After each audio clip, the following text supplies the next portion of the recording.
Welcome to the channel, my alien friends. Don't forget to like, comment, and subscribe. Enjoy listening. Evan's head throbbed as he drifted in and out of a groggy haze. His mouth was dry, tongue heavy, and the air around him felt thin, strange.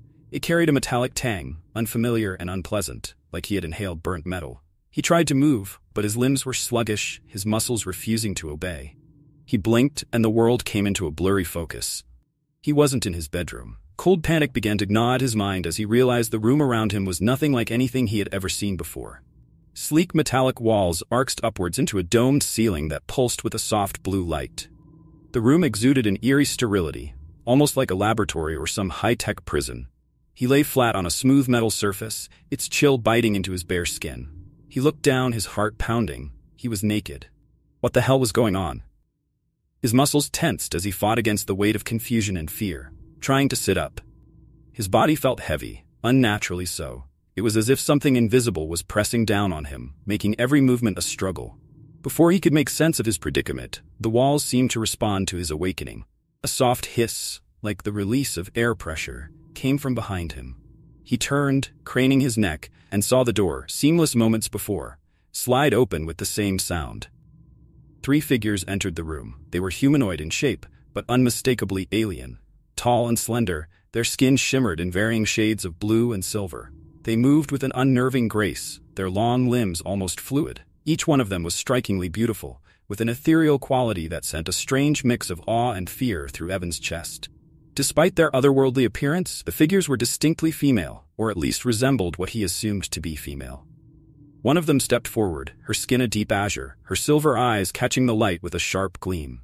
Her gaze locked onto him, assessing, coldly clinical. Yet there was something disturbingly magnetic about her, a pull he couldn't ignore. "The specimen is awake," she announced, her voice calm, lilting, yet devoid of any warmth. "Prepare him for the tribunal." Evan's dry throat scratched as he tried to speak. "What is this? Where am I?" His voice came out hoarse, weak. Panic started to bubble up inside him. The blue-skinned woman raised an eyebrow, her expression unwavering. "All will be explained," she replied, her tone indifferent. "For now, you will come with us."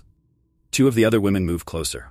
Before Evan could react, they grasped him under the arms and lifted him effortlessly from the table. His legs buckled, weak beneath him, and without their firm grip, he would have collapsed. His mind raced, his body was weak, almost paralyzed. But why? What had they done to him? "Wait," he rasped, struggling to find his voice again. "Who are you? What do you want with me?" They didn't answer. Instead, they half-led, half-dragged him from the examination room into a narrow, curving corridor. The same strange, blue light pulsed in time with his pounding heartbeat as they maneuvered him through the twisting, labyrinthine halls. The further they went, the colder the air seemed to become, and with it, the realization that this was no dream. He wasn't on Earth anymore. He wasn't in a hospital. He wasn't anywhere familiar. As they reached the end of the corridor, the doors ahead of them parted with a soft whisper, revealing a vast circular chamber bathed in an unsettling light. It was grand, far too large to make sense, its domed ceiling towering above him like the vault of some cosmic cathedral.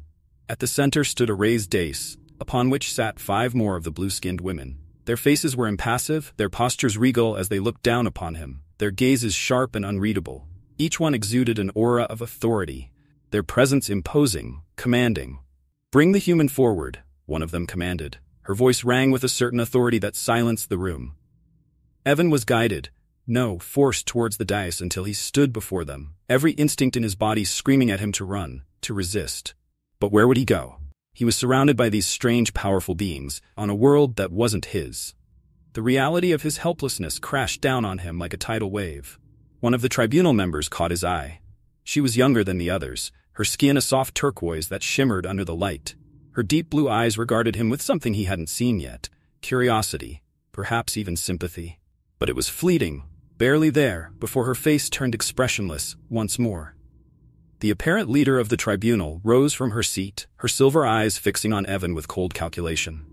"Human male," she began, her voice as cold as ice, "you've been brought before us to serve a vital purpose. Our civilization faces extinction, and you hold the key to our survival." The weight of her words sank into Evan like a lead weight, confusion clouding his thoughts. I don't understand. There must be some mistake," he stammered, struggling to grasp the meaning. "I'm just a normal guy. Just a guy from Earth. I don't know anything about—" Silence! Another tribunal member cut him off, her tone sharper than the leader's. You will speak when given permission. The leader continued without hesitation, her voice steady. Our species is dying. A genetic anomaly has rendered us incapable of producing male offspring. Without new genetic material, we face extinction within a few generations. Evan's mouth went dry. The implication was clear, too clear. And that's where I come in, he thought, horrified, his blood turning to ice. The turquoise-skinned woman, the one with the sympathetic eyes, leaned forward slightly. You are to be the progenitor of a new lineage, she explained, her tone softer, gentler than the others. Your genetic material is compatible with ours. You will father the next generation of our people. Evan's heart raced. He felt dizzy, as though the world had suddenly tilted beneath him. You can't be serious, he breathed, panic rising. You can't just kidnap me, force me to. This is insane. The tribunal leader's eyes narrowed, her voice cutting through his protest like a blade. Your cooperation is not required, human, only your genetic material. However, your willing participation would be preferable. Evan shook his head, trying to clear the fog of disbelief and terror. This is kidnapping. It's a violation of my rights. You can't. Your Earth concepts of rights do not apply here, the leader interrupted coldly. You will fulfill your purpose, willingly or not. The survival of our species depends on it. Evan's mind spun. Every instinct told him to fight, to resist, but as he looked into the tribunal's eyes, cold, determined, unyielding, he realized how powerless he truly was. Evan stood trembling before the alien tribunal, the chilling echo of the leader's declaration still ringing in his ears. The cold metal floor beneath his feet felt far too real, and the smooth pressure of the hands that had guided him here still lingered on his skin. His heartbeat pounded in his throat, louder than anything else in the vast, sterile chamber. The alien leader, Irina, he'd later learn, stood tall, her silver eyes gleaming with authority.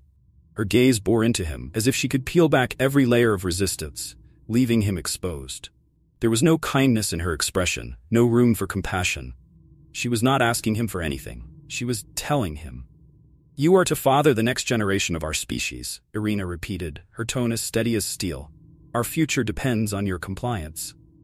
Evan's head swam, his thoughts tumbling over one another, struggling to make sense of the nightmare unfolding around him. Father a generation? I'm just a guy from Earth. I'm nobody special. Why me? His mouth felt dry, his voice barely a croak as he tried to speak. You can't. Silence, another tribunal member snapped. She was older, her dark blue skin shimmering under the unnatural light. Her eyes were hard, unforgiving. You will speak when allowed. Evan felt his breath catch in his chest, fear creeping up his spine. He had never felt this powerless, not even in his worst moments on Earth. Here, he was nothing. He had no rights, no say, nothing. You cannot refuse, Irina continued, her tone softening just a fraction, but not enough to offer comfort. You have been chosen because you are genetically compatible with our species. Your DNA holds the potential to save us from extinction. She paused, her voice lowering almost to a whisper. You are our only hope. Her words hung in the air, heavy and inescapable. Evan felt a pit open in his stomach. Their only hope? The weight of that realization hit him like a punch to the gut. He was just one man. What could he possibly do to save an entire species? Before he could find his voice again, another tribunal member leaned forward, her face a mask of indifference. Your cooperation is not required, human, only your genetic material. You will fulfill your role, whether by choice or by force. The decision is yours. Evan's pulse spiked. He could hear the threat beneath her calm words, the steel behind them. They weren't asking for his help, they were demanding it. He could feel the walls of the chamber closing in on him, the weight of their cold stares pressing down on his shoulders. His throat tightened as panic clawed at his mind. This is wrong, he said, his voice hoarse. You can't just... Irina's silver eyes narrowed. Your moral objections are irrelevant. This is about survival. Evan's mind raced, grasping at anything that might help him escape this nightmare. There has to be another way, he pleaded, desperation leaking into his voice. Maybe Earth could help. Send volunteers or donations, something. I can't be the only option. A faint ripple of what could have been amusement passed through the tribunal. The youngest of them, a turquoise-skinned woman, glanced at him with a flicker of curiosity. But Irina's face remained as stone. Your planet is primitive, she said, her voice dripping with cold finality. Barely capable of interstellar travel. We have observed your kind for centuries. You are not ready for this responsibility. You were chosen for a reason, Evan. She paused, her eyes flashing. You are special. Evan felt the cold tendrils of fear tighten around his chest. Special? He had never been anything of the sort. He wasn't a hero. he wasn't anyone. His eyes darted around the room, searching for an exit, for some way out. But the chamber's towering walls and the alien faces that surrounded him offered no solace. "We know everything about you," the tribunal leader continued, her voice unnervingly calm. "Your strengths, your weaknesses, even your deepest desires. Do not mistake this for random chance. You were chosen because your genetic profile is ideal. Strong, healthy, resilient." Her gaze swept over him, a thin smile curving at the edge of her lips, and physically suitable. Evan felt his skin crawl under her scrutiny. He took a step back, his instincts screaming at him to fight, to resist, but the cold metal beneath his bare feet offered no escape. "I won't do it," he said, forcing the words past the lump in his throat. "I refuse." Irina's smile faded, and she stepped closer, her voice lowering to a dangerous whisper. "Your refusal is not an option." One of the tribunal members, the one with piercing silver eyes, moved forward and placed a hand on his shoulder. Her touch was cold, sending a shiver down his spine. "You will provide what we need, one way or another," she said, her voice soft yet laden with threat. Evan's heart pounded, his mind racing for an escape. But there was none. No way out, no way to fight. He was trapped. "You will be taken to the preparation chambers," Irina declared, her gaze never leaving his, "and you will be made ready." Evan swallowed hard, his mind screaming for him to resist, to run, to fight. But as the alien women closed in around him, their cold, calculating eyes fixed on him, he realized there was nothing he could do. He was theirs, and no one could save him. The silence in Evan's quarters was suffocating. The cold metal walls, the sterile bed, and the pulse of blue light that illuminated everything made it feel more like a cage than a room. It had been days since he was forced from the tribunal's judgment, days where he had been left alone to stew in his own dread and confusion, waiting for whatever preparation they had planned for him. They hadn't hurt him, not yet. But the isolation, the silence was beginning to fray his nerves. Food had been delivered by silent, faceless attendants, but no one spoke to him. The fear gnawed at him in the stillness, every second stretching longer than the last. What were they waiting for? What did they want from him? Just as his thoughts began to spiral, the door slid open with a whisper, and his heart leaped into his throat. A figure stepped through, tall, slender, with skin like shimmering turquoise. Althena, the youngest of the tribunal, the only one who had ever shown him something close to sympathy. Her presence was a relief and a threat all at once. "Good evening, Evan," Althena said softly, her voice melodic, almost comforting. Almost. He straightened on the bed, the tension rippling through his body. "What do you want?" he asked, his voice hoarse from lack of use. She tilted her head slightly, her deep blue eyes locking onto his. "I came to speak with you. You've been quiet, resisting." Evan swallowed hard, his pulse quickening. Resisting? What did she mean? He hadn't done anything but stay locked in this room, his mind fraying. "I'm not going to do what you want," he said, trying to summon strength into his voice. "You can't just use me like some breeding stock." Althena's gaze didn't waver. "I know this is difficult for you," she said gently, stepping closer. "We didn't expect you to understand our situation immediately, but I think it's time we tried to help you see things differently." Evan clenched his fists, feeling the heat of frustration rising. "I understand perfectly," he snapped. "You want me to save your race by forcing me into something I don't want to do? How is that difficult to understand?" Althena moved gracefully, sitting at the edge of the bed, far too close for his comfort. Evan tensed, every muscle in his body on high alert. She was beautiful. Too beautiful for comfort. Everything about her presence tugged at his instincts in ways he hated to acknowledge. Her scent, something floral and otherworldly, filled his senses, clouding his mind. His heart raced, and he hated how his body betrayed him. "I know you're afraid," she said softly, her hand brushing against his arm. The touch was delicate, almost tender, and it sent a shiver down his spine. "But it doesn't have to be this way, Evan. This can be mutually beneficial, pleasant even." He recoiled slightly, but the bed offered no escape. "You're trying to manipulate me," he said, his voice wavering, caught between anger and a different kind of fear. Her hand didn't move. Her eyes never left his. "Is it manipulation to offer you comfort in a difficult situation? To show you that it doesn't have to be something you dread?" Her voice was a whisper now, her words curling around him like a gentle, irresistible fog. "We need you, Evan. Our entire species is counting on you." He could feel the tug of her words pulling at him, twisting his thoughts. His body responded in ways he couldn't control, a sickening mix of desire and desperation. His mind screamed at him to resist, to fight, but every instinct seemed to betray him. Her proximity was intoxicating, her touch disarming. "I won't do it," he said, though his voice faltered. He could hear how weak his protest sounded, even to his own ears. "You say that now," she murmured, her lips curling into a soft, knowing smile. "But soon you'll see that there is no need to fight. There is no need for this to be unpleasant. In fact," she leaned in closer, her breath warm against his skin, "you may even come to enjoy it." Evan's body stiffened, heat flooding his face and chest. He cursed himself for the traitorous response. It was wrong. Everything about this was wrong, and yet his body, his very biology, was betraying him, weakening his resolve with each passing moment. He pulled back, summoning the last bit of strength he had. "I'm not going to be part of this," he said through gritted teeth. "You can't make me." Althena's smile remained patient, as if she had heard his words 1,000 times before. She rose slowly, her gaze lingering on him for a long moment, unreadable, almost curious. "Perhaps," she said, her voice still soft but now laced with something darker, "but we have ways of changing your mind." The threat in her words lingered long after she left the room, the door hissing shut behind her. Alone again, Evan sank into the bed, his body trembling, his mind reeling. He had resisted, for now, but deep down he feared the worst. How long could he hold out? How long until the seduction turned into something he could no longer fight? Evan sat on the edge of his bed, staring blankly at the wall. The sterile blue light that had once felt so oppressive now seemed to blend into the background, a constant, unfeeling pulse that matched the slow, dull rhythm of his own heart. How long had it been? Days? Weeks? Time had become meaningless, each day bleeding into the next.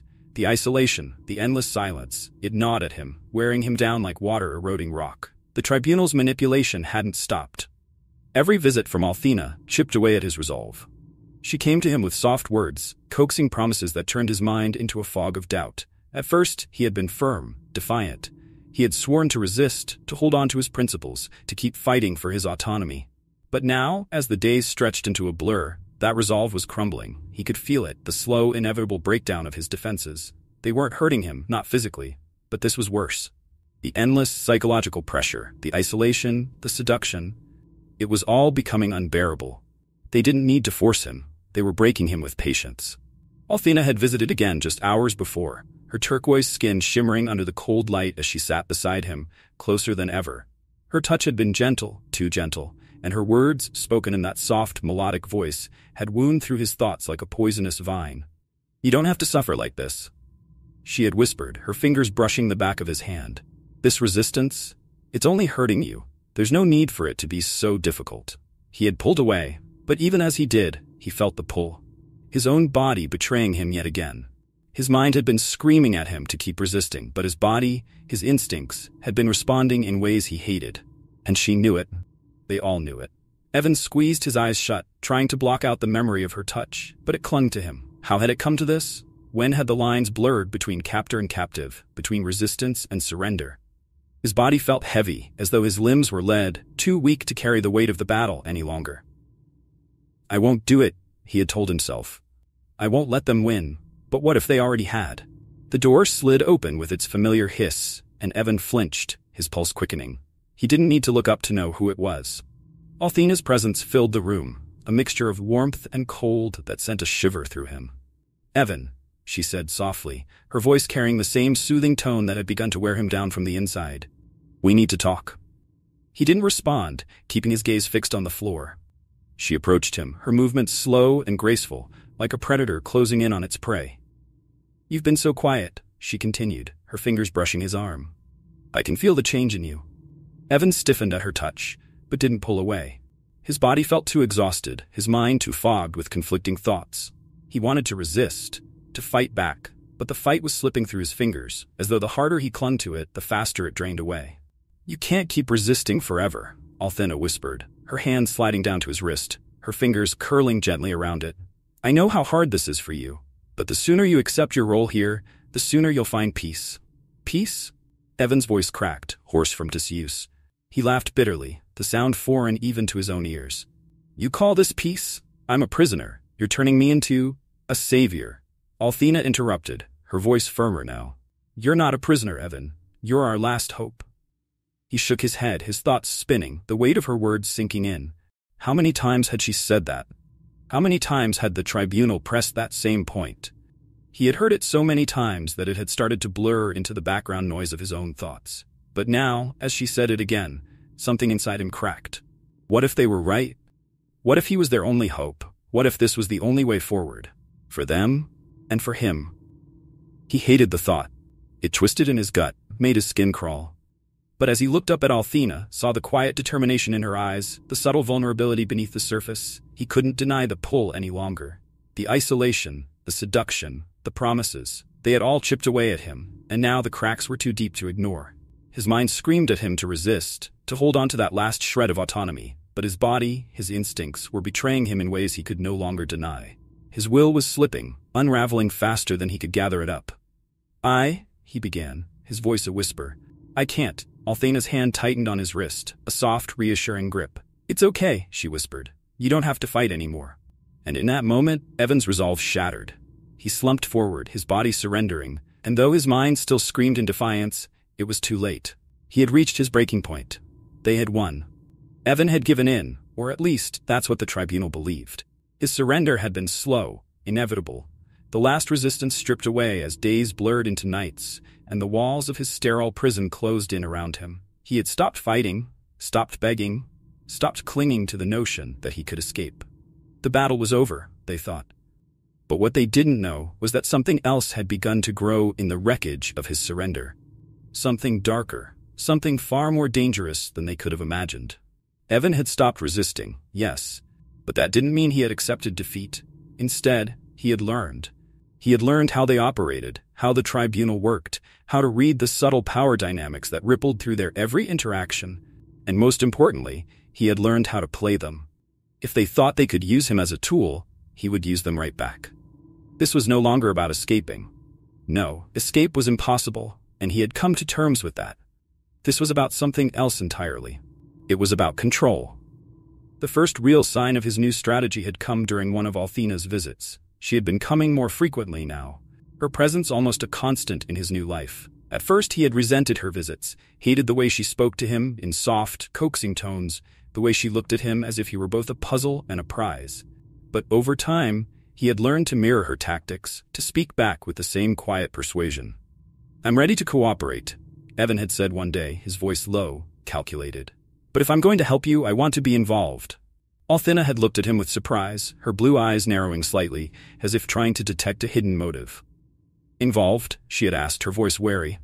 He had nodded. I won't just be some faceless, mindless machine for you to use. If I'm going to father the next generation of your people, I want to have a say in how it's done. For the first time, he saw uncertainty flicker across her expression. It was a tiny crack in the facade of control she had always worn. Evan had pressed the advantage. You want this to work, don't you? He asked, his tone soft but pointed. You need me, so why not let me help you? Why not let me take part in shaping this future? Althena had hesitated, her gaze flicking to the floor for a brief moment before meeting his eyes again. I will speak with the tribunal, she had said, her voice faltering. I'm not sure they will agree, but... They'll agree, Evan had interrupted, his voice sharper now, more certain. Because they have no other choice. And he had been right. Within days, the tribunal had relented, though their agreement had been cloaked in formality and reluctance. Irina, the cold, calculating leader, had barely hidden her disdain when she addressed him in the tribunal chamber. You will be given limited access to certain aspects of the process, she had declared, her silver eyes narrowing as she spoke. But do not mistake this for power, human. You are still bound by our rules. Evan had bowed his head in mock submission, concealing the spark of triumph burning in his chest. They were giving him access. They were letting him inside their guarded world. And with access came opportunity. The months that followed were a delicate balancing act.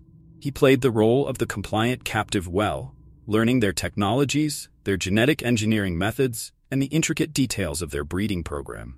He learned how they controlled reproduction, how they selected the most suitable partners, and he began to make suggestions, subtle at first, slowly influencing decisions. But what truly cemented his growing influence was Althena. The more time she spent with him, the more he realized that her connection to him went beyond duty. There was something deeper, more personal in the way she looked at him now. He could feel it, and he used it. She had been the first to carry his child. When the news broke, it sent shockwaves through the tribunal. The first successful conception, the first hybrid child, their long-awaited savior. Althena's status soared within the ranks, and with it, so did Evan's. Irina had summoned him to the tribunal chamber shortly after the news had spread, her silver eyes blazing with barely concealed anger. "Do not think that this grants you more influence than you already have," she had hissed. "You are still a tool, nothing more." But Evan had only smiled. "A tool? Perhaps," he had replied calmly. "But without me, your entire species would still be facing extinction." That had silenced her. As Althena's pregnancy progressed, Evan's influence grew. He was no longer just a prisoner. He was the father of their future, the first of many, if he had his way. And with every new conception, every new life that grew within the Ceretrian women, his grip on their society tightened. The seeds of power had been planted, and soon they would grow into something much greater than the tribunal could ever have imagined. Evan wasn't just a tool anymore. He was becoming something far more dangerous, a man who had tasted control and now sought more. And he knew that with each passing day, with each life he helped create, the balance of power was shifting. Not in their favor, but in his. The halls of the tribunal had grown colder, quieter. The once unshakable pillars of Ceretrian authority, those who had ruled with unwavering certainty, were beginning to crumble. And Evan could feel it. The shift in the air, the tension that rippled beneath every formal meeting, every glance exchanged between the tribunal members. The old guard, the ruling elite who had once seen themselves as invincible, were losing their grip. It had begun slowly, almost imperceptibly. The birth of Althena's child, the first hybrid, had sent shockwaves through the Ceretrian society.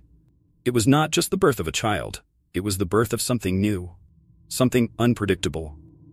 Althena's status had risen, but so had the murmurs of dissent among the ranks. There were those who whispered that the old ways no longer served them, that perhaps it was time for new leadership, new blood. Evan watched as the cracks widened, widening enough for him to slip through and sow the seeds of his own design. He had learned patience in the months he had been here, playing the long game while everyone else was distracted by the immediate crisis. And now, as the tribunal struggled to maintain control, Evan saw his opportunity. Irina, the cold and calculating leader of the tribunal, had grown more rigid with each passing day. Her once steely composure had begun to fray at the edges. She sensed it too, the growing dissatisfaction among her people, the unrest that simmered beneath the surface. And she knew exactly where the blame lay. "You think you've won something," she hissed at Evan during one of their private meetings. Her silver eyes flashed with barely restrained fury, her voice cold enough to freeze the air between them. "But don't fool yourself, human. Your children may carry our blood, but you are still an outsider. You do not belong here." Evan met her gaze, unflinching. He had learned to control his reactions around her. Fear had been his initial response, but now it was nothing more than a distant memory. "I'm not trying to belong," he replied smoothly. "But your people need me, more than ever." Irina's jaw clenched, her hands tightening into fists at her sides. She had once been so certain of her authority, of her ability to control every aspect of Ceretrian life. But Evan had become a variable she couldn't account for. He had upended the order she had spent her life maintaining. "They need my children," Evan added, his voice steady and calm. "And as long as they need my children, they need me." The truth of his words hung heavy between them. Irina's power was slipping away, and they both knew it. The younger tribunal members, the ones who had once deferred to her without question, were now looking to Evan with a different kind of respect. A respect born out of necessity, out of the survival of their race. They no longer saw him as a prisoner, but as a key player in their future. Althena, now heavily pregnant with her second child, had become the embodiment of this shift in power. She was revered among the Ceretrians, her status elevated not only because of her role as the mother of the hybrid children, but because she had begun to publicly question the tribunal's methods. Her relationship with Evan had transformed from captor and captive to something far more complex. She wasn't just an ally now, she was a co-conspirator, though perhaps she didn't fully realize it yet. Evan had carefully cultivated her trust, her loyalty. He had played on her emotions, made her believe that their shared future was one of mutual benefit. And while she still held on to some semblance of loyalty to the old guard, Evan could see the cracks forming in her too. She wanted something different, and he would give it to her, on his terms. "Irina can't hold them forever," Althena had whispered to him late one night as they sat in the dim glow of his quarters, her hand resting protectively over her swollen belly. "The people are starting to see it. They're starting to see that her way isn't the only way." Evan had nodded, his mind already racing ahead, calculating his next move. "They'll look to you," he had said quietly, his voice laced with intent. "You're the mother of their future. You could lead them." Althena had hesitated, her deep blue eyes clouded with doubt. I don't want to overthrow anyone, she had replied softly. I just want what's best for our people. And what's best for them, Evan had pressed, is to embrace the future. A future where the old ways don't hold them back. It had taken time, but the seeds of rebellion had been sown.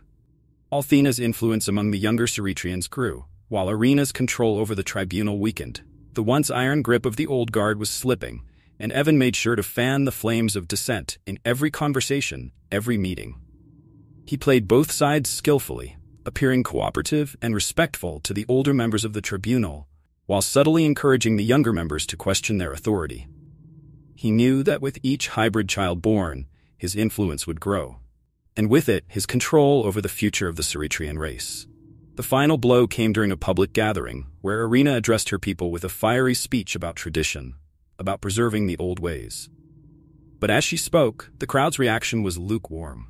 The younger Ceretrians exchanged uneasy glances, and Althena, standing beside Evan, could feel the shift. When Evan finally stepped forward to speak, the crowd fell silent. They listened to him, not as a prisoner or an outsider, but as someone who had become integral to their future. The old ways have brought us to the brink of extinction, he said, his voice calm yet commanding. But now we stand on the threshold of something new, a future where our children, our hybrid children, can lead us into a new era of prosperity. It's time to embrace that future, together. The cheers that erupted from the younger Ceretrians were the sound of the old guard's downfall. Arena watched from the shadows, her silver eyes filled with cold fury as the people she had once commanded so effortlessly now looked to Evan with hope, with reverence. The old guard had fallen, and in its place, something new, something far more dangerous, was rising. Evan stood on the balcony overlooking the sprawling city of the Ceretrians, the cold light of their distant sun casting long shadows over the gleaming towers. Below him, the people gathered in the square, their eyes turned upward, waiting, expectant. His heart should have been pounding in his chest, but it wasn't. He felt calm, unnervingly so. This was what he had been working toward all along. This moment. Behind him, Althena stood quietly, her turquoise skin shimmering under the fading light. She was the mother of 2 of his children now, the first of many more to come.